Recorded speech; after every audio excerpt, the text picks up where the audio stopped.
नमस्कार दोस्तों, मैं जितेंद्र बैसला रामबाण एकेडमी के YouTube चैनल पर एक बार फिर से आपका हार्दिक स्वागत करता हूँ। भाइयों, अभी हम जो है पिछली 2-3 वीडियो से हम जीके ले रहे थे, तो आज हम जीके के साथ रीजनिंग ली, तो आज हम जो आपको मैथ ले रहे हैं सर। अगर मैथ में हमें लगेगा कि वीडियो ज़्यादा लंबी नहीं हुई है तो मैथ के साथ लास्ट में हम जीके भी लगाएंगे, वो आपको थंबनेल से पता चल जाएगा सर। ठीक है, तो जीके मैथ है या केवल मैथ है वो डिपेंड करेगा कि भाई कितनी लंबी वीडियो बन रही है। तो शुरुआत हम मैथ से करते हैं सर, फिर अगर टाइम बचता है, क्योंकि कई बार होता है कि मैथ पढ़ाने लगे तो बहुत लंबा टाइम लग जाता है, तो उसके बाद हम जीके लेते हैं सर। तो मैथ में हमारा परसेंट चल रहा है सर। परसेंट में शुरुआत करते हैं हम, कितने टाइप के सवाल हो चुके हैं उनको देख लेते हैं सर।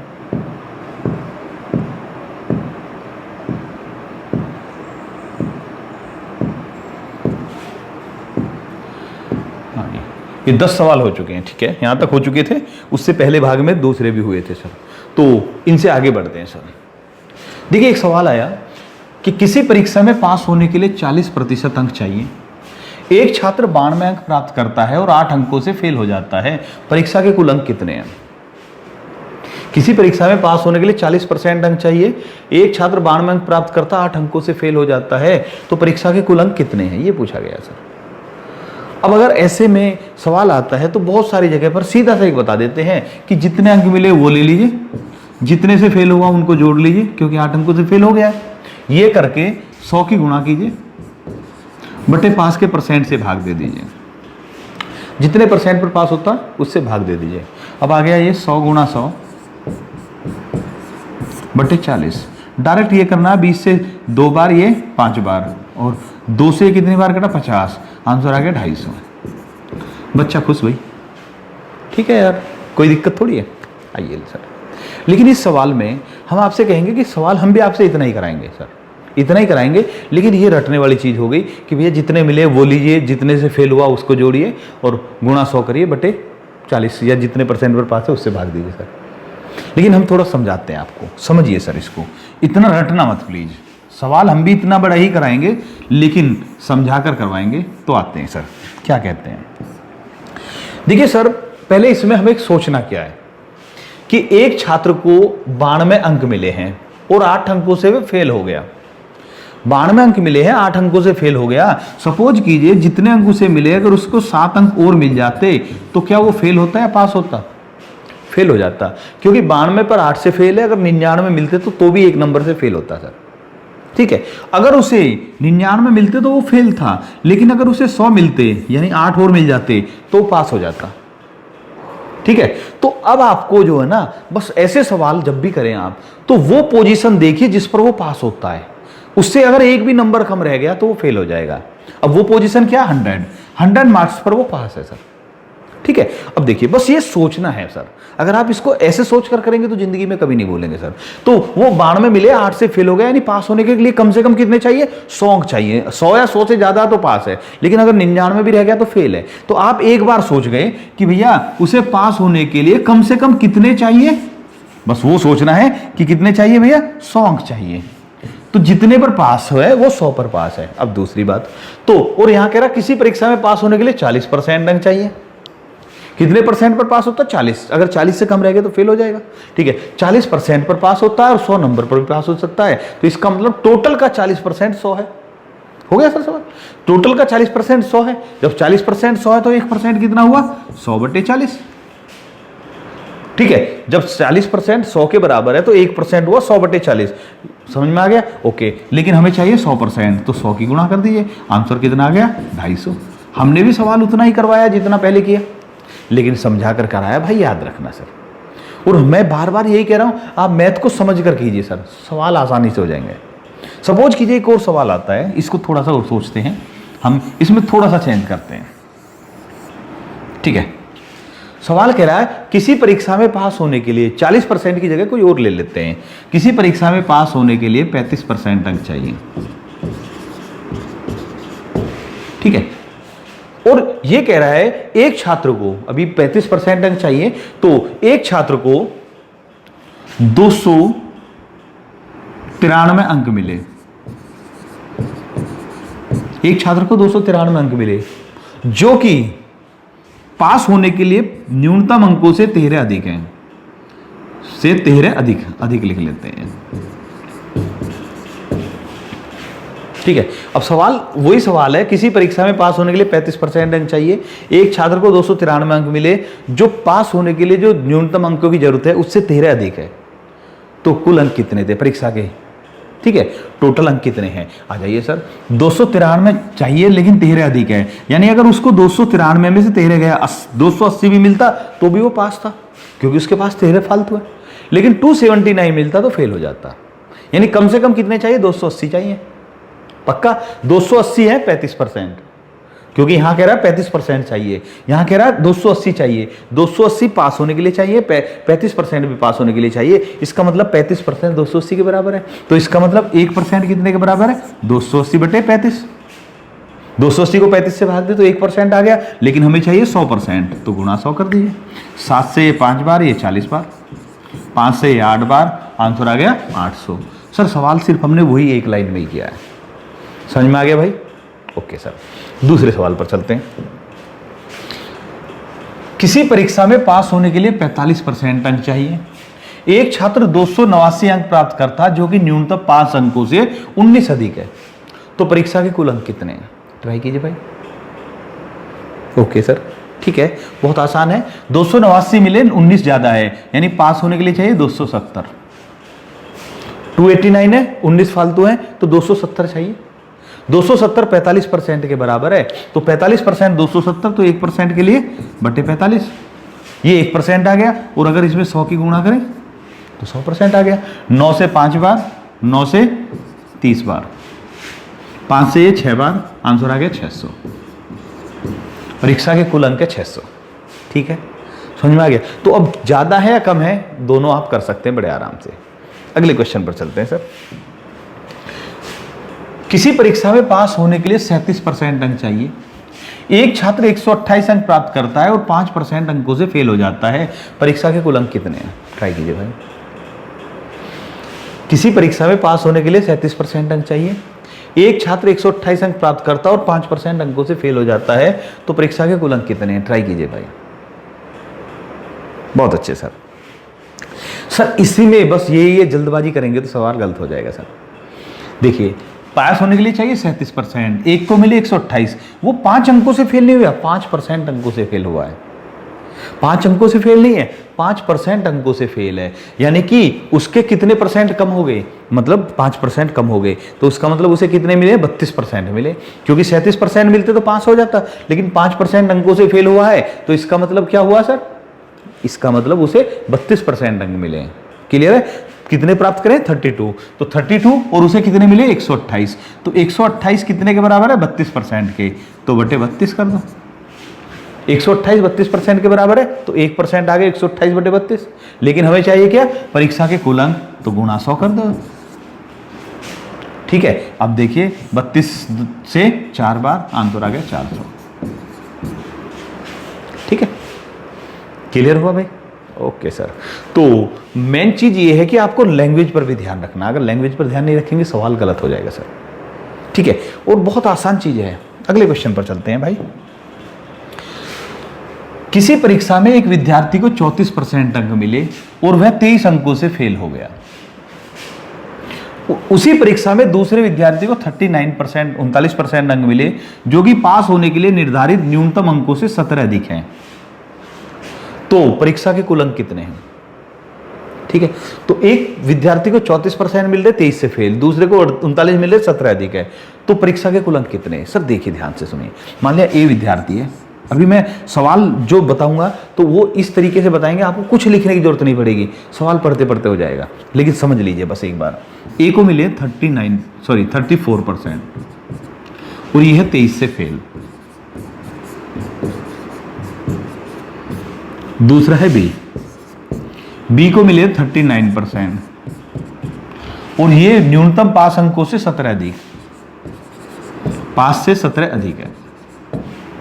तो इसका मतलब क्या है? जो पास परसेंट है वो 34% से ज्यादा है, 39% से कम है, 34 और 39 के बीच है। दूसरी बात सर, अगर हम इसको ये माने कि ये नंबरों की लिस्ट खड़ी है सर, ठीक है, मान लिया यहाँ पर पास होता है तो ये वाला जो है ये 34% पर यहाँ रह गया, ये 23 कम रह गया, और एक जो है उससे ऊपर निकल गया, दूसरा यहाँ पर पहुँच गया, बी यहाँ पहुँच गया, यानी ये पास अंक है, एक इससे कम रह गया, एक इससे ज़्यादा रह गया।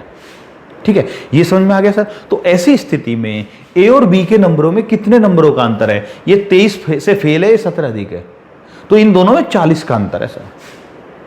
यानी जितने ए को मिले उससे 40 ज्यादा बी को मिले हैं। क्यों? क्योंकि ए तो 23 से फेल है, अगर बी पास होता तो 23 ज्यादा होते उसके, अगर बी केवल पास हो जाता तो 23 ज्यादा हो जाते, लेकिन ये पास से भी और फालतू ले आया। तो अगर ए को बी के बराबर करने हैं नंबर तो कितने फालतू लाने पड़ेंगे? पहले तो पास होने के लिए 23 चाहिए उसे, फिर बी की बराबरी करने के लिए 17 और चाहिए, तो कितने नंबरों का अंतर है? 40 नंबर का अंतर। ठीक है सर, ओके सर। अब हमें बस यही ध्यान रखना है सर, तो हमारा जो ना तो ए पास हुआ है ना ही बी, मतलब सॉरी ए तो फेल हो गया, बी पास है लेकिन उससे ज्यादा है। कुछ सवालों में ऐसा हो सकता है दोनों फेल हो जाए, कुछ में ऐसा हो सकता है दोनों पास हैं, ऐसा भी हो सकता है सर सवाल। तो ऐसे सवालों में आपको देखिए करना क्या सर, आपको देखना है इन दोनों के परसेंट में कितना अंतर है। ध्यान से सुनना, कितने परसेंट का अंतर है? 5% का सर, ध्यान से देखना बस।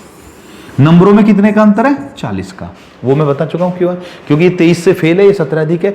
देखिए इन दोनों परसेंट को तो घटाना ही घटाना है, ये दोनों तो घटाने ही है, लेकिन ये जो नंबर है ये अगर एक फेल एक पास है जोड़ेंगे, दोनों फेल है घटाएंगे, दोनों पास है घटाएंगे सर। ठीक है, दोनों के नंबरों में 5% का अंतर है, और दोनों के नंबरों में कितने अंकों का अंतर है? 40 का अंतर है। इसका मतलब 5% 40 है, जब 5% 40 है तो 1% कितना? 8 है, और 1% 8 है तो 100% कितना?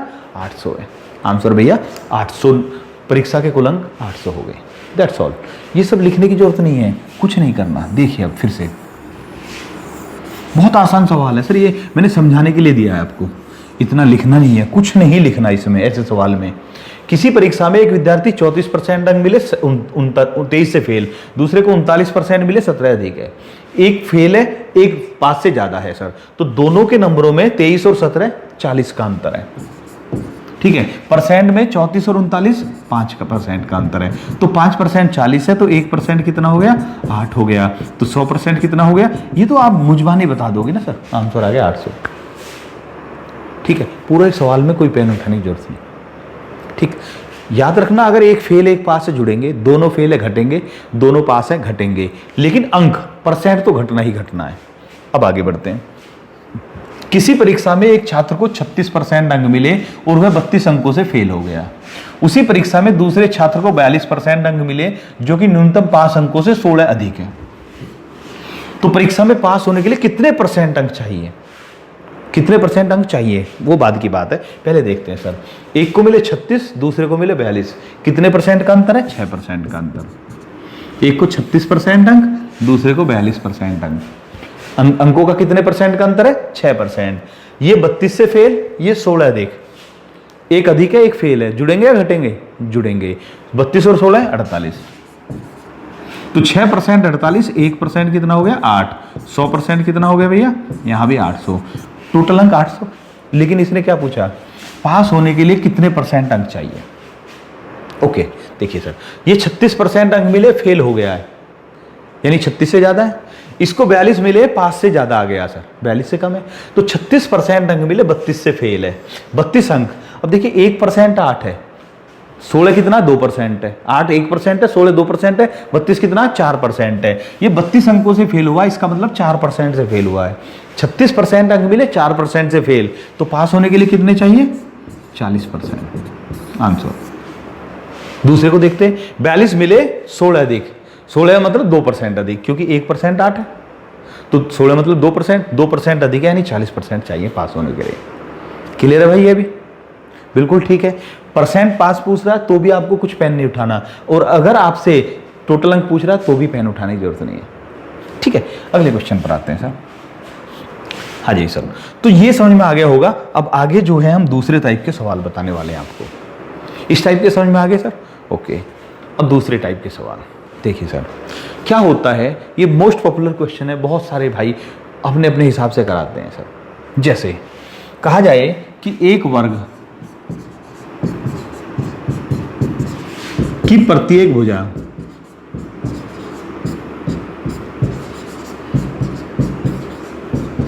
में 20% वृद्धि करें या 10% वृद्धि करें या 40% कमी करें तो क्षेत्रफल में कितने परसेंट वृद्धि होगी। ये आ गया सर। अब इसको बहुत सारे अलग अलग ढंग से बताया जाता है। एक वर्ग की प्रत्येक भुजा में 20% वृद्धि करें तो क्षेत्रफल कितने बढ़ेगा सर। ठीक है, तो बहुत सारे कहते हैं अगर ऐसा आ जाए तो 2a प्लस a स्क्वायर बटे 100, यानी 2a मतलब a मतलब 20 है तो 2a हो गया 40 जमा 20 का वर्ग 400, 400 बटे 100 4, आंसर आ गया 44% वृद्धि। बहुत से तो ये बताते हैं सर। ठीक है, बहुत सारे दूसरा तरीका बताते हैं, बहुत सारे हैं जो दूसरा तरीका बताते हैं। वो कहते हैं plus minus a plus minus b plus minus ab बटे 100। ये एक वृद्धि एक कमी या दोनों वृद्धि या दोनों कमी है तो वहाँ पर सब जगह चल जाता है सर ये। तो इन्होंने कहा 20%, a है 20%, b है 20% प्लस 20 गुणा 20 बटे 100, आंसर आ गया वही 44%। ठीक है, लेकिन अभी देखिए सर, इनमें दिक्कत क्या है। जो मैथ जानते हैं उनके लिए बहुत आसान चीज़ है ये, पहली बात तो ये। दूसरी बात ये कि भाई एकदम से लगता है कि बहुत आसानी से कर भी देते हैं और इस तरीके को बहुत सारे चैप्टर्स में लगाया जाता है, लेकिन हम कहते हैं कि इस तरीके की बजाय एक और दूसरा तरीका बता रहे हैं सर हम। ठीक है, वो उसमें ये फायदा है जो हम तरीका बताने वाले हैं, तो वो उन भाइयों के लिए जिनका मैथ कमजोर है, जो अपने मैथ को कमजोर मानते हैं, उनके लिए बहुत अच्छी बात है। पहली बात तो उनको बहुत आसानी हो जाती है। और दूसरी बात एक और होती है सर कि इसमें जो है कि मतलब भूलने वाली चीज़ नहीं होती सर। और कुछ ऐसे सवाल होते हैं जो इस वाले तरीके में नहीं होते, जो हमारे वाले तरीके में आराम से कर सकते हो आप। ठीक है, तो कमज़ोर बच्चों के लिए और जो थोड़े तेज हैं मैथ में उनके लिए भी अच्छा है। प्लस ऐसे सवाल जो इनको करने के लिए एक्स्ट्रा सोचना पड़ेगा, आपको कुछ सोचने की जरूरत नहीं पड़ती सर। अब हमारा वो तरीका क्या है सर, देखिए सर, अगर ऐसे सवाल आए कि एक वर्ग की लंबाई में इतना, चौड़ाई में इतना, वृद्धि कमी, दोनों में वृद्धि दोनों में कमी, ऐसा कभी भी आए तो आप जो बस एक चीज़ दिमाग में फीड रखिए, ध्यान से सुनना कि वर्ग हो या आयत हो या त्रिभुज हो या वृत्त हो, उसकी लंबाई कितनी है 100, चौड़ाई कितनी है 100, ये मानकर चलिए। उसकी प्रत्येक भुजा 100 मानकर चलना सर। ठीक है, ये फीड कर लीजिए दिमाग में, ये लिखने की जरूरत नहीं है सर। अब आ जाते हैं, अगर आपके दिमाग में ये फीड है तो अब आपको करना क्या है। देखिए कैसे कहा, एक वर्ग की प्रत्येक भुजा में 20% वृद्धि हो गई। जब प्रत्येक भुजा 20% बढ़ी तो उसकी लंबाई 120, चौड़ाई 120। ठीक है, और लंबाई 120, चौड़ाई 120, क्षेत्रफल क्या होता है, लंबाई गुणा चौड़ाई, 12 बार 144। ठीक है भाई, 12 गुणा 12 144, 2 जीरो हो गए सर। इतना करने के बाद याद रखना, राइट हैंड से 2 स्थान छोड़ के दशमलव लगा देना, 144 आ गया। अब 100 से अगर ये ज़्यादा आ रहा है, ध्यान से सुनना, अगर 100 से जा रहा तो वृद्धि और 100 से कम आ रहा तो कमी। 100 से 44 ज़्यादा आ रहा है तो कितने % वृद्धि हुई, 44% वृद्धि। ठीक है, ये ऐसा तरीका जो आपको बहुत काम आने वाला है। बहुत सारी चीज़ें ऐसी हैं जो ये बड़े आराम से कवर करता है, दूसरे कन्फ्यूजन उत्पन्न कर देता है सर। ठीक है, जैसे अभी हम डायरेक्ट सवालों पर आ जाते हैं तो समझ में आएगा। एक वर्ग की लंबाई में 20% वृद्धि की गई और चौड़ाई में 10% वृद्धि की गई तो उसके क्षेत्रफल में कितने % वृद्धि हुई। अब जैसे ही ये पढ़ा हमने, लंबाई में 20% वृद्धि, चौड़ाई में 10% वृद्धि, क्षेत्रफल हो गया 12 गुणा 11 132, डबल जीरो, 2 जीरो तो लगनी है, 12 और 11 की गुणा करनी है, 2 जीरो लगाएंगे, दशमलव लगा दो तो कितने % वृद्धि, 32% वृद्धि। कोई जरूरत नहीं है सर याद करने की, फॉर्मूला भी याद नहीं है। अगर आपके बहुत अच्छे प्रैक्टिस हो जाएगी तो ये लिखने की भी जरूरत नहीं पड़ेगी। 12 120 हो जाएगा, 110 हो जाएगा, 12 गुणा 11 132 आएगा, 32% वृद्धि मुझबानी हो जाएगा। आगे चलते हैं सर, देखिए कौन। एक वर्ग की लंबाई में 30% कमी की गई, चौड़ाई में 20% कमी की गई, उसके क्षेत्रफल में कितने % कमी हुई। लंबाई में 30% कमी, चौड़ाई में 20% कमी, कितने % कमी हुई है, 44%। 100 से कितना कम है, 44, आंसर। 2 स्थान छोड़ के दशमलव लगाना बस। ठीक है, सपोज कीजिए, इसको बाद में आते हैं, पहले और देखते हैं अभी। सपोज कीजिए ये कहता सवाल में कि एक वर्ग की लंबाई में 30% वृद्धि की गई, चौड़ाई में 20% कमी की गई, तो क्षेत्रफल में कितने परसेंट कमी या वृद्धि हुई? कमी या वृद्धि दोनों पूछ सकते हैं। लंबाई 30% वृद्धि, चौड़ाई 20% कमी, कितना हो गया? 4% वृद्धि। ठीक है, इससे अलग अब ये कहेंगे कि ये सब तो हमारे उसी फॉर्मूले से भी हो रहे थे, जो हम फॉर्मूला रट रखा है हमने उससे भी हो रहे थे। लेकिन याद रखना इसमें एक तो प्लस माइनस में गड़बड़ होने का चांस नहीं है। जिनका मैथ कमजोर है वो प्लस माइनस में भी गड़बड़ कर देते हैं। दूसरा एक और सर देखिए, जैसे कह रहा है एक वर्ग की लंबाई, ठीक है, एक वर्ग की लंबाई मान लिया इसने कहा 3 गुना, लंबाई को 3 गुना कर दिया और चौड़ाई को चौथाई कर दिया। क्षेत्रफल में कितने % वृद्धि या कमी हुई? यही पूछ रहा है। आ जाइए, लंबाई 3 गुना होकर 300, चौड़ाई चौथाई होकर 25, क्योंकि हमने लंबाई चौड़ाई 100 ही मान रखी है ना सर। कितना हो गया?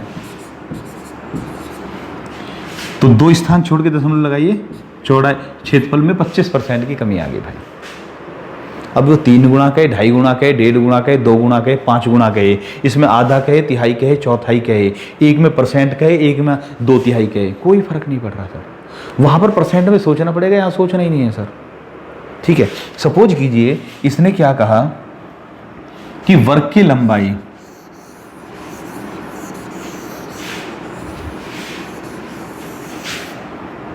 ठीक है, मान लिया कह रहा है वर्ग की लंबाई 2 गुनी और चौड़ाई 3/4। अब एग्जामिनर इतना एडवांस हो चुका है कि वो ऐसे भी कर सकता है। वर्ग की लंबाई 2 गुनी, चौड़ाई 3/4 कर दी। क्षेत्रफल में क्या हुआ? तो लंबाई 2 गुनी, चौड़ाई 3/4, 100 का 3/4 75 हो गया। लंबाई 2 गुनी, चौड़ाई 3/4, कितना हुआ? 75 दूनी 150, 2 0, तो 50% वृद्धि आंसर आ गया। क्लियर है भाई, कोई डाउट नहीं? तो इसका मतलब ये है कि अगर आप इस तरीके से कर रहे हैं तो कंफ्यूजन खत्म हो जाएगा सर। आसान चीज़ है। हाँ देखिए, जब आप कोई नई चीज़ सीखते हैं तो थोड़ा सा पुरानी चीज़ को छोड़ने में टाइम लगता है। एक बार छोड़िए, इसको करिए, बहुत आसान लगेगा, बहुत अच्छा भी लगेगा आपको। ठीक है, आगे देखते हैं सर। तो नेक्स्ट है भाई, ये 2 क्वेश्चन है। एक वर्ग की प्रत्येक भुजा में 40% वृद्धि की गई, तो उसके क्षेत्रफल में कितने % वृद्धि हुई? ट्राई कीजिए भाई। ओके सर, तो अब देखिए, अगर इन दोनों सवालों को पढ़ेंगे तो एकदम से हमें अंतर नहीं दिखता, लेकिन दोनों में एक अंतर है। ये कह रहा है एक वर्ग की प्रत्येक भुजा में 40% वृद्धि की गई, तो उसके क्षेत्रफल में कितने % वृद्धि हुई? एक वर्ग की प्रत्येक भुजा में 40% वृद्धि की गई, तो उसके परिमाप में कितने % वृद्धि हुई? परिमाप भी पूछ सकता है सर, क्षेत्रफल या परिमाप, दोनों में से कुछ भी पूछा जा सकता है सर। ठीक है, अच्छा सर, अब क्षेत्रफल यानी एरिया या पेरीमीटर। तो पहली बात सर, तो क्षेत्रफल वाले तो अभी बता कर आए, हमने जो भी बताया वो क्षेत्रफल से जुड़ा हुआ बताया। तो 140 गुणा 140, ठीक है, करें तो 196 00, कितना हो गया? 96% वृद्धि, पहले सवाल का आंसर। लेकिन अगर परिमाप में पूछ रहा है तो ध्यान से सुनना सर। परिमाप का जो आंसर होता है वो क्या होता है? पहली चीज, अभी जो मैं बताने जा रहा हूं सिर्फ परिमाप पर बता रहा हूं। पहली चीज कि अगर वर्ग है कि प्रत्येक भुजा में, आयत की प्रत्येक भुजा में, त्रिभुज की प्रत्येक भुजा में या वृत्त की त्रिज्या में % की वृद्धि करते हैं, जितने % की वृद्धि करेंगे परिमाप में उतनी ही % की वृद्धि होगी। ठीक है, तो वर्ग की प्रत्येक भुजा में 40% वृद्धि की है, तो परिमाप में कितना हुआ? 40% वृद्धि आया। वहां पर 96% था या 40% है सर।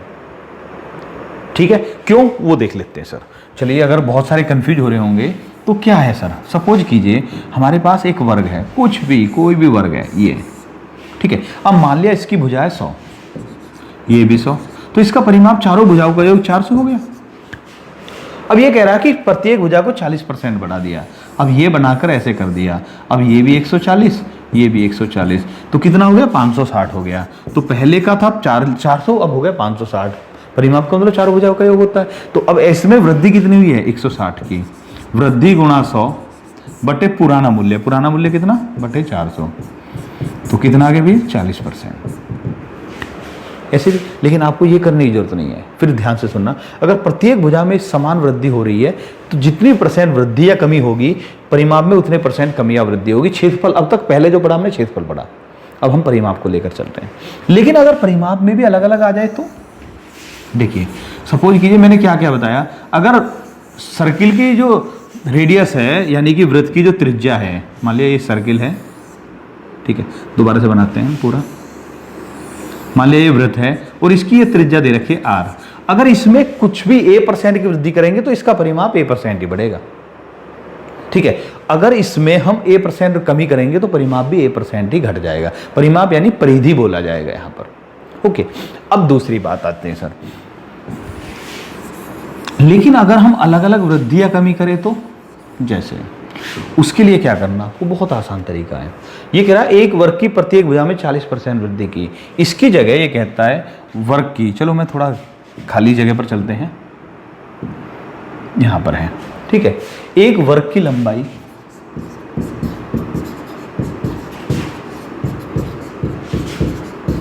लंबाई में 30% वृद्धि और चौड़ाई में 10% कमी, ऐसा भी तो हो सकता है। या लंबाई में 30% वृद्धि, चौड़ाई में भी 10% वृद्धि, दोनों में वृद्धि कह सकता है अलग अलग, दोनों में कमी अलग अलग कह सकता है, एक में वृद्धि एक में कमी कह सकता है, कोई फर्क नहीं पड़ रहा सर। जैसा अभी हमने बताया उसी हिसाब से करते हैं। लंबाई 130, चौड़ाई 90 क्योंकि कमी है, दोनों को जोड़कर आधा कर देना, बस याद रखना। अगर परिमाप में पूछ रहा तो क्षेत्रफल में तो गुणा करके 2 जीरो लगाएंगे, 2 अंक छोड़ के दशमलव लगाएंगे। लेकिन अगर ये पूछ रहा है तो दोनों को जोड़िए, आधा करिए। 130 और 90 कितना हो गया, 220। 220 का आधा करें तो कितना हो गया, 110। 100 से ज़्यादा आ रहा है सर, अब दशमलव लगाने की जरूरत नहीं है, 10% की वृद्धि, आंसर आ जाएगा सर, ठीक है। इसमें जो है ना कन्फ्यूजन नहीं मत हो जाना सर कि इन दोनों को लंबाई चौड़ाई को जोड़िए और आधा कर दीजिए। परिमाप नहीं आता सर, ये हम % वृद्धि की बात कर रहे हैं। लंबाई और चौड़ाई जोड़िए, नई लंबाई नई चौड़ाई जोड़िए, आधा कर देना, क्या आ जाएगा सर, आपका क्या हो जाएगा, परिमाप आ जाएगा। 110 हो गया यानी 10% वृद्धि हो गई। जैसे सपोज कीजिए ये कहता कि लंबाई में 20% वृद्धि, ऐसा भी तो बोल सकता है, चौड़ाई में 40% कमी, तो कितना हो गया, 120 + 60 बटे 2, 90 आ गया। 120 और 60 180, 180 का आधा 90, 90 का मतलब 10% कमी, आंसर है 10% कमी। जब हम परिमाप की बात करते हैं तो कोई डाउट नहीं, अगर समान है तो जितना % हुआ उतने % वृद्धि या कमी आएगी परिमाप में भी। लेकिन अगर अलग अलग है तो ये वाला लगा देना, लंबाई चौड़ाई जोड़िए, आधा कर दीजिए, कोई डाउट नहीं है। ओके सर, आगे बढ़ते हैं सर। अभी हमने आपको ये दोनों बता चुके हैं सर। अब हमने क्या कहा कि अगर सपोज कीजिए त्रिभुज है या सर्किल है, भाई वर्ग में ही तो चल रहे हैं अभी। अगर कह रहा है कि त्रिभुज की प्रत्येक भुजा में a% वृद्धि करें, सॉरी, एक त्रिभुज की प्रत्येक भुजा को 20% बढ़ा दिया गया, ठीक है, तो उसके क्षेत्रफल में कितने % वृद्धि। परिमाप नहीं कर रहे, अब परिमाप का जितना बताना था हम बता चुके, इसको भूल जाइए, अब परिमाप है ही नहीं। कह रहा एक त्रिभुज की प्रत्येक भुजा को 20% बढ़ाया गया तो उसका क्षेत्रफल कितने % बढ़ा। तो त्रिभुज वाले में भी आप वर्ग वाला ही लगाइए, सर्किल वाले में भी आप स्क्वायर वाला यानी वर्ग वाला ही लगाइए, तो आप वही करेंगे जैसा अभी तक हम करते आ रहे हैं। आंसर आ गया 40% वृद्धि, ठीक है। सवाल कह रहा है ये कि एक वृत्त की त्रिज्या 20% घटा दी गई, माइनस कर दिया, क्षेत्रफल कितने % कम हुआ, तो 80 × 80 कितना हो गया, 6400। 2 अंक छोड़ के दशमलव लगाया, कितने की कमी आ गई, 36% की कमी आ गई भाई, कोई डाउट नहीं। ओके सर, तो जो क्षेत्रफल है तो उसमें हमारा ये लगाना है, लंबाई गुणा चौड़ाई करनी है, 2 अंक छोड़ के दशमलव लगाना है। लेकिन अगर परिमाप पूछ रहा तो लंबाई चौड़ाई जोड़कर आधा कर देना है, कोई डाउट नहीं, ठीक है। लेकिन अगर इससे आगे भी भाई घन आ जाए, क्यूब यानी क्यूब या क्यूबॉइड आ जाए, तो घन या घनाभ आ जाए तो क्या होगा। ये कह रहा है एक घन की प्रत्येक भुजा में 10% वृद्धि की गई तो उसके आयतन यानी वॉल्यूम में कितने % वृद्धि हुई। यहाँ पर तीन ही तरह के सवाल आते हैं सर, या तो क्षेत्रफल वाले, या परिमाप वाले, या फिर आयतन वाले आ जाते हैं घन के। तो घन वाले में भी क्या करते हैं हम वही चीज़ अपनाएंगे जैसा अपनाते आए हैं, हमें कोई नई चीज़ नहीं सीखनी। एक घन की प्रत्येक भुजा में 10% वृद्धि की, यानी लंबाई 110, चौड़ाई 110, ऊंचाई भी 110, क्योंकि हर भुजा में बराबर वृद्धि है, ठीक है। और आयतन क्या होता है, लंबाई गुणा चौड़ाई गुणा ऊंचाई, ठीक है, लंबाई गुणा चौड़ाई गुणा ऊंचाई, ठीक है। ये आ गया सर 11 11 11 11 क्यूब 1331, 1 2 3 3 जीरो लगे। बस याद रखना इसमें एक काम और करना आपको, जब ऐसा आ जाए लंबाई गुणा चौड़ाई गुणा ऊंचाई कर दे, उसके बाद यहां से 4 स्थान छोड़कर, आयतन वाले में कितनी 4 स्थान छोड़कर, राइट हैंड से 4 स्थान छोड़ के दशमलव लगाएंगे। 133.1 है, तो इसका मतलब आयतन कितना बना है, 33.1% वृद्धि हो गई है। क्लियर है, कोई डाउट नहीं।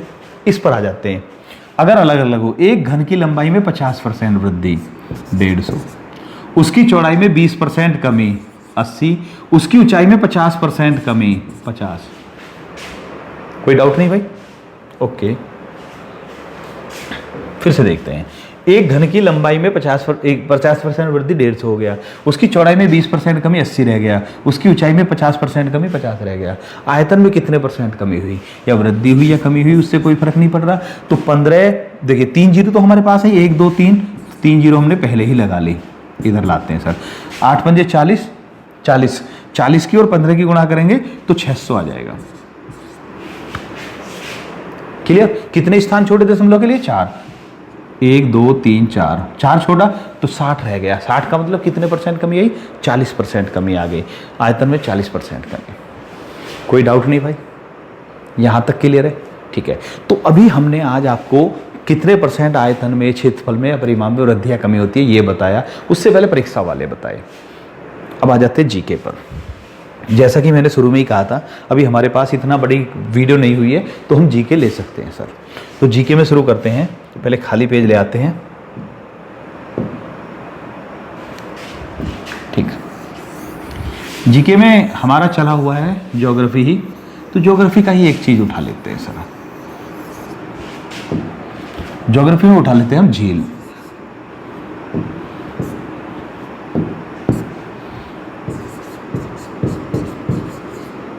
झील यानी लेक्स।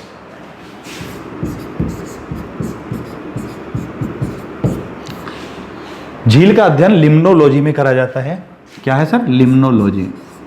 झीलों का अध्ययन लिम्नोलॉजी में करा जाता है। कॉपी पेन उठा लीजिए और लिखना शुरू कर दीजिए। झीलों का अध्ययन लिम्नोलॉजी में करा जाता है। झील होती क्या है सर, झील मतलब पानी का ऐसा भाग, जनरली रुका हुआ होता झील का पानी जनरली, तो जनरल पानी का ऐसा रुका हुआ भाग जिसके को भूभाग ने यानी कि पृथ्वी ने घेरा हुआ हो, स्थल से घिरा हुआ जो पानी का भाग होता है वो झील कहलाता है, ठीक है। तो स्थल से घिरा हुआ पानी का भाग झील कहलाता है। अब जो झील होती हैं वो कई प्रकार की होती हैं सर। झीलों के प्रकारों पर आ जाते हैं हम। तो जब झीलों की बात करते हैं तो झीलों के प्रकार में पहली आती है सर हमारी क्रेटर झील।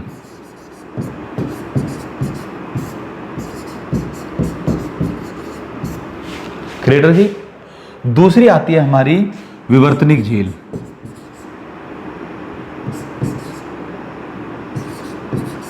सॉरी,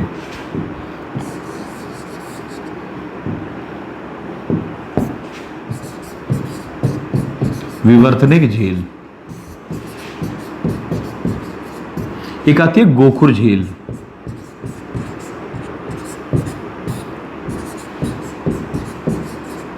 एक आती है लैगून। लैगून या इसे अनूप झील भी कहते हैं, अनूप झील, ठीक है। और हिमानी निर्मित झील भी होती है, उल्का निर्मित झील भी होती है सर। हिमानी निर्मित झील भी, उल्का निर्मित झील भी होती है सर। आ जाते हैं सर, पहले एक एक चीज को देखते हैं। क्रेटर झील, क्रेटर क्या बोलते हैं, क्रेटर यानी कि ज्वालामुखी का मुहाना जो होता है उसको क्रेटर बोलते हैं। तो ये ज्वालामुखी द्वारा निर्मित होती है। मान लिया हमारी ये ज्वालामुखी है एक, ठीक है। अब इस ज्वालामुखी से यहां से लावा निकलता था, तो यहां से ज्वालामुखी का मुहाने को क्रेटर बोलते हैं। अब क्या हुआ, ये ज्वालामुखी कभी अब से हजारों साल पहले फटी थी, अब बिल्कुल शांत है, ये शांत हो चुकी है। तो यहाँ पर क्योंकि लावा निकल गया तो ये गड्ढा रह गया, इतने में गड्ढा रह गया। यहाँ तो से हो सकता पत्थर वगैरह भरे हों, इधर गड्ढा रह गया और इसमें बारिश वगैरह का पानी इकट्ठा होना शुरू हो जाता है। जब पानी इकट्ठा होता है तो ये क्रेटर झील कहलाती है। ज्वालामुखी के मुहाने पर निर्मित झील को क्रेटर झील कहते हैं। सर क्लियर हो गया?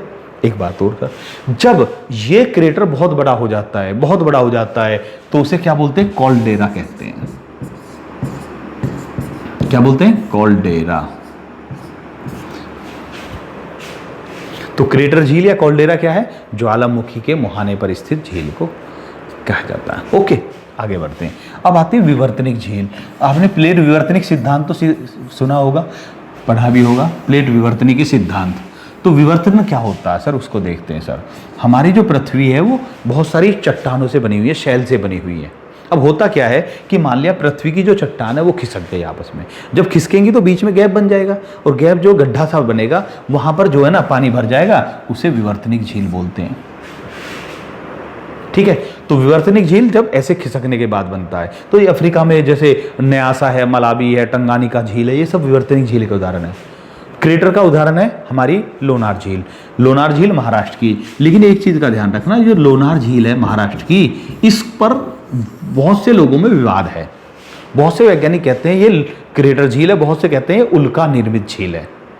ठीक है, दोनों पर विवादित है। तो अगर आपसे पूछा जाए इनमें से कौन सी उल्का निर्मित झील है, ऑप्शन में लोनार होता है, लगा दीजिए। लेकिन बहुत सारे ये कहते हैं कि ये उल्का निर्मित नहीं है, क्या है ये? क्रेटर है, क्रेटर झील है या कॉल्डेरा है। सर क्लियर हो गया? विवर्तनिक समझ में आ गया? विवर्तनिक जब चट्टानों के खिसकने, शैल के खिसकने से बीच में गैप बनता है, वहां पर पानी भर जाता है, विवर्तनिक झील। अब गोखुर झील क्या होती है? गोखुर झील पर हाँ जी, देखिए क्या होता है कि जो नदी होती है, तो नदी बहुत सारी इस सर्पिलाकार इस तरह से बहती है, सांप की तरह लहरा कर चलती है। सर लेकिन कभी क्या हुआ है कि बहुत ज़्यादा बारिश हो गई, जैसे अभी हमारी मान लिया बारिश का मौसम चल रहा है, तो बहुत सी नदियों में उफान आया हुआ है, तो इसमें पानी बहुत ज़्यादा आ जाएगा। जब पानी आएगा तो सोच कर देखिए, इधर से पानी आ रहा प्रेशर में, अब ये इधर क्यों मुड़ रही थी? क्योंकि यहां पर कुछ ना कुछ बाधा थी। ठीक है, इधर क्यों मुड़ रही थी? क्योंकि यहां पर बाधा थी। तो वो पानी का प्रेशर इतना ज्यादा होता है कि ये जो ना कई बार ये सीधे चलना शुरू कर देती है। इतना प्रेशर आ जाता है कई बार कि वो इतना घूमकर नहीं जाकर सीधा निकलना शुरू कर देते हैं। और जब ये यहां से निकलना शुरू करती है तो अब नतीजा क्या होता है? क्योंकि भाई नदी का प्रेशर कम भी होना है, कम होगा तो यहां पर धीरे धीरे जो है ना अवसाद जमना शुरू हो जाएगा इधर। अब यहां से मतलब पहले तो पूरा का पूरा एरिया जलमग्न होगा। भाई पानी का इतना बड़ा कि ये पूरे के पूरे में पानी ही पानी है सर, पूरे एरिया में पानी आ गया सर। पहले इधर से जा रही थी, पूरे एरिया में पानी आ गया, फिर ये इसको सीधा रास्ता मिल गया। तो जब पानी का प्रेशर कम भी होगा तो इधर पानी का मतलब जो मिट्टी वगैरह ला रही है, अवसाद ला रही है, वो जमना शुरू हो जाएगा। नतीजा ये होगा, पानी अब नदी का रास्ता ये सीधा हो गया, ऐसे घूमकर जा रही है यहां से तो, लेकिन ये वाला घुमा बंद होकर सीधा हो गया है। लेकिन इधर का जो पानी है वो झील के रूप में बन गया सर। तो ऐसी झील को बोलते हैं गोखुर झील। समझ में आ गया सर? इसका बहुत अच्छा उदाहरण है आपकी वुलर झील। कहां पर है? जम्मू कश्मीर, झेलम नदी पर। जम्मू कश्मीर में झेलम नदी पर वुलर झील गोखुर झील का उदाहरण है। वही वुलर झील जिस पर कश्मीर का अकबर जैनुल आबदीन ने क्या बनवाया था? बोलिए, जेना लंका। याद है ना? जेना लंका वुलर झील पर बनाई है जैनुल आबदीन ने, जिसे कश्मीर का अकबर भी कहा जाता था सर। तो उसने क्या था कि उस झील के अंदर एक टापू बसा दिया कृत्रिम रूप से। तो उसने कहा जैसे रावण ने लंका बनाई थी ऐसे ही मैंने भी एक लंका बना दी है, और जैनुल आबदीन के नाम पर उसका नाम जेना लंका हो गया। ठीक है, उसको छोड़ते हैं। तो गोखुर झील समझ में आ गई कि नदी जब पहले तिरछा बह रही थी, अब सीधा बहने शुरू करती है, तो बीच में गाद जम जाने से एक रास्ता तो नीचे सीधा हो जाता है, लेकिन उधर झील का रूप हो जाता है। उसे क्या बोलते हैं? गोखुर झील। लेगून या अनूप झील। लेगून या अनूप झील बहुत अच्छा है, इंपोर्टेंट भी है सर। ये प्रॉब्लम कर रहा है सर। तो अब रह गया हमारा लेगून। लेगून यानी अनूप झील। लेगून या अनूप झील क्या होती है सर? देखिए सर, सपोज कीजिए यहां पर है भूमि, इधर भूमि है और इधर है जल, समुद्र है। इधर सागर है, ये पूरा का पूरा सागर है। ठीक, अब क्या होता है कि किसी भी कारण से ये जो सागर का पानी है यहां पर ऐसे आ गया सर, इतने एरिया में समुद्र का पानी आ गया मान लिया। ठीक, अब पानी आ गया, लंबे टाइम तक ये समुद्र से जुड़ा हुआ रहा, लेकिन धीरे धीरे धीरे धीरे कुछ समय बाद यहां पर अवसाद जमने शुरू हो गए। अब ये जो है समुद्र के और इस पानी के बीच में एक बीच में जमीन आ गया, जमीन आ गई है, पृथ्वी आ गई है, स्थल आ गया है, तो ये ऐसा हिस्सा बन गया। तो इधर की जो झील रहेगी इसको लैगून बोलेंगे। समुद्र से अलग हुई जो झील बनती है उसे क्या बोलते हैं हम? लैगून बोलते हैं सर। कोई डाउट नहीं? Okay sir. अब ये जो लैगून होती है इसका उदाहरण भारत में चिल्का झील लैगून है, कोलेरू झील, पुलिकर झील, ये सभी लैगून का उदाहरण है सर। तो हमने कितनी तरह की झील बताई? हमने बताई आपको, पहली झील बताई कौन सी थी? क्रेटर, क्रेटर यानी कि और कॉल्डेरा जो ज्वालामुखी से निर्मित होती है। फिर बताई विवर्तनिक झील जो प्लेट खिसकने से बनती है सर। फिर हमने बताई गोखुर झील जिसमें नदी तिरछा चलने के बाद सीधा चल देती है, और समुद्र से में ऐसी स्थिति बन जाए तो उसे लैगून या अरूप झील बोलते हैं सर। अब भारत की थोड़ी सी प्रमुख झीलों के बारे में भी देख लेते हैं। तो अगर भारत के मामले में बात करें तो भारत की प्रमुख झीलों में देखिए सर, आपको याद रखना है कि अगर हम बात करते ताल, अगर ताल आ रहा है तो समझ जाइए उत्तराखंड से जुड़ा हुआ है। ठीक है, ज्यादातर उत्तराखंड से, हालांकि कुछ हिमाचल प्रदेश में भी है, मैं 100% नहीं कह रहा हूं सर। जैसे नैनीताल, ठीक है, देवताल, ये सब उत्तराखंड से जुड़े हुए मिलेंगे सर। लेकिन ताल उत्तराखंड की बजाय हिमाचल में भी है और आपका राक्षस ताल तिब्बत में भी है सर। तो लेकिन ज्यादातर ताल उत्तराखंड में सर। दूसरा, अगर समंद आ गया, ठीक है, तो कहां पर है? राजस्थान में, चाहे वो राजसमंद है चाहे जयसमंद है। ठीक है, वो सब समंद आ गया तो राजस्थान में। सागर आ गया राजस्थान में भी हो सकती है लेकिन और जगह भी हो सकती है। जैसे हुसैन सागर झील भी है हमारी। हुसैन सागर कहां पर है? कहां पर है? तेलंगाना, हैदराबाद। ओके, तो आपको ध्यान रखना सागर राजस्थान में भी है लेकिन उधर भी है सर। अब आ जाते हैं सर प्रमुख झीलों की बात करते हैं। जब हम भारत की प्रमुख झीलों की बात करते हैं, एक मिनट में कलर चेंज कर लेता हूं, हो सकता है आपको दिखने में दिक्कत आ रही हो। ठीक जी, तो सबसे पहले हम राजस्थान की झीलों की बात कर लेते हैं। राजस्थान में पिछौला झील बहुत प्रसिद्ध है सर, पुष्कर झील, जयसमंद, राजसमंद, उदय सागर, इस तरह की झील है सर। ठीक है, आगे बढ़ते हैं। ये राजस्थान की प्रसिद्ध झील है सर। इसके बाद महाराष्ट्र में अभी हमने बताया लोनार झील, सिर्फ प्रसिद्ध ले रहे हैं। लोनार झील महाराष्ट्र में है सर, याद रखना। कैसी बताई थी? उल्का निर्मित झील। राजस्थान में सांभर झील भी है। राजस्थान की जो झील हैं वो सभी झीलें कैसी हैं? खारे पानी की झीलें हैं ज़्यादातर। राजस्थान की ज़्यादातर सभी झीलें खारे पानी की झील है। लोनार झील महाराष्ट्र में होगी, उल्का निर्मित झील भी कह दो या क्रेटर भी कह दो। इसके बाद थोड़ा सा इधर चलते हैं हम, वेमनाड झील, वेमनाड या वेमनाड झील कहाँ पड़ती है सर? केरल में पड़ती है। ठीक है, वेमनाड झील केरल में पड़ती है सर, ये भी प्रसिद्ध झील है सर। इसके बाद थोड़ा सा इधर आ जाते हैं हम, कोलेरू झील, आंध्र प्रदेश,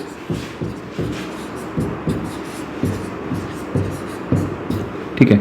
इसके साथ साथ पुलिकर झील, पुलिकट में अगर पूछे तो आंध्र प्रदेश, लेकिन भैया एक चीज और ध्यान रखना, आंध्र प्रदेश प्लस तमिलनाडु सर, क्योंकि इसका कुछ हिस्सा तमिलनाडु में भी है सर पुलिकट झील का। ठीक है, आंध्र प्रदेश और तमिलनाडु, जो श्री हरिकोटा द्वीप है वो पुलिकट झील पर ही पड़ता है। कौन सा भैया? श्री हरिकोटा द्वीप।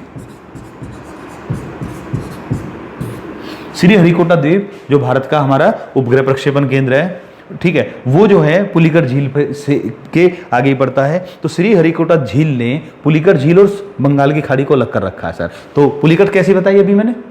कैसी भैया?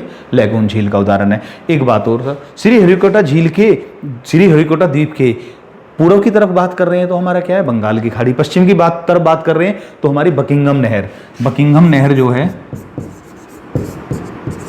श्रीहरिकोटा द्वीप के पश्चिम में पड़ती है सर, ठीक है। और इसके साइड में ही पुलिकट द्वीप भी पड़ता है सर। इसके बाद आ जाते हैं सर, पुलिकट हो गई, कोलेरू हो गई सर। किसकी भैया, ये हुसैन सागर हैदराबाद। हुसैन सागर हैदराबाद वर्तमान तेलंगाना में आ चुका है सर। इसके बाद आती थी चिल्का झील। चिल्का झील कहां पर है, उड़ीसा में। ये भी लैगून का उदाहरण है। भारत की सबसे बड़ी झील है, भारत की सबसे बड़ी झील चिल्का झील है। ओके ठीक है। दूसरी बात सर, भारत की सबसे बड़ी खारे पानी की झील सांबर होगी, वो अलग बात है। एक और आ जाती है सर इसमें, उड़ीसा के बाद, चिल्का के बाद थोड़ा सा मणिपुर में चलते हैं तो लोकटक झील, बहुत प्रसिद्ध झील है लोकटक झील, मणिपुर में है सर। ये वही झील है जिसमें भारत का तैरता हुआ उद्यान है। कौन सा भाई, बोलिए, कैम्बुल लामजाओ।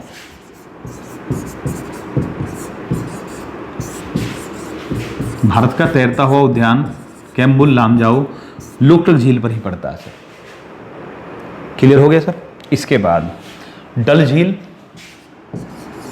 और वुलर झील कहां पर पड़ती है, जम्मू कश्मीर में, ठीक है। डल झील श्रीनगर, वुलर झील थोड़ा जम्मू कश्मीर में अलग है सर। तो डल झील और वुलर झील कहां पर है, जम्मू कश्मीर में है सर। ओके अच्छा जी। इसके बाद उधर का भी हो चुका हमारा, नैनीताल वगैरह बता ही चुके हैं हम। तो ये जो भारत की महत्वपूर्ण झीलें थी जिनके बारे में हमने बताया सर। तो आज हमारा मेन मकसद ये नहीं था झीलों के बारे में, एक तो आपको थोड़ी सी ये झील याद रहनी चाहिए कौन सी किस प्रकार की है और भारत में कौन से किस राज्य में पड़ती है। भारत में तो यही पूछा जा सकता है। या फिर झीलों के बारे में पूछेंगे कि झीलों में कौन सी किस प्रकार की होती है। जैसे पूछा जाए समुद्र से अलग की गई झील जो किसी छोटे भूखंड द्वारा अलग हो जाती है, उस झील को क्या कहते हैं, तो उसको लैगून बोलते हैं सर। इस तरह के क्वेश्चन भी बन जाते हैं सर। झील में एक सवाल और बन सकता है कि जैसे कि मतलब झील और राज्य का दे दिया तो उनको मैच करने वाला भी दे सकते हैं सर। एक सवाल आपसे सर, भारत की सबसे बड़ी कृत्रिम झील कौन सी है? ओके, गोविंद सागर झील कहां पर, रिहन नदी, सोनभद्र डिस्ट्रिक्ट, उत्तर प्रदेश, ठीक है। गोविंद सागर जो है तो रिहन नदी पर, वो है भारत की सबसे बड़ी कृत्रिम झील। कृत्रिम यानी मनुष्य द्वारा निर्मित झील, ठीक है। तो आज देखिए सर, क्योंकि अब हम 2 सब्जेक्ट ले रहे हैं तो एक सब्जेक्ट को थोड़ा छोटा ही करना पड़ता है। आज हमने मैथ को थोड़ा बढ़ा लिया तो हमने जीके को थोड़ा छोटा कर दिया, छोटा सा टॉपिक उठाना पड़ता है। ये ऐसा नहीं कि दोनों को बड़ा नहीं उठा सकते। तो आज की वीडियो में भैया इतना ही। ये जरूर कमेंट करें कि ये हमारा तरीका आपको कैसा लग रहा है जब हम एक ही वीडियो में 2 सब्जेक्ट ले रहे हैं, क्योंकि ज़्यादातर ऐसा कोई नहीं करता। हर एक वीडियो सब्जेक्ट की अलग वीडियो होती है। अगर आपको ये तरीका पसंद आ रहा है तो आप अगर हमें कमेंट करेंगे तो हम एनकरेज होंगे और आगे भी इसी तरह की वीडियो बनाएंगे भाई, ठीक है। आज की वीडियो में इतना ही। अगली वीडियो में आपसे फिर मिलते हैं। जय हिंद भाइयों।